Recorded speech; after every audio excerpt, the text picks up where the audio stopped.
This video is about ozonolysis. Ozone, or O3, a relatively common isomer of elemental oxygen, can be used as a chemical scissor on double bonds. So for example, if we take this alkene, reacting with ozone, we'll form these two carbonyl products. Now fair enough, the conditions are slightly more complex than that. So if we take this alkene here, step 1, we would add ozone and methanol, and step 2, we would add this dimethyl sulfide to yield us these two carbonyls. The mechanism is as follows, where the ozone will react with the alkene with a shift in electrons in the cyclic fashion to yield this ring.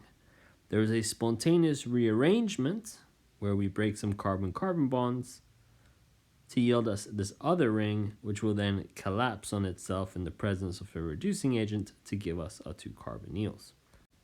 Do you need to memorize that? No, just be familiar with it. What you need to remember is that if you see ozone, O3, get your imaginary scissors out. You can cut through any alkene. So for example, what would the product of these reactions be? Pause now.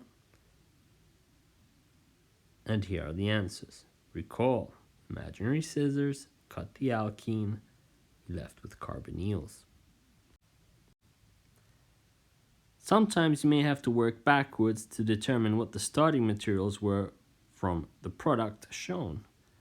So for example, if this is the product, what was our starting material? We draw a retrosynthetic arrow, and then, well, we have two carbonyls. They could have formed from a alkene being broken apart by ozone in an ozonolysis reaction.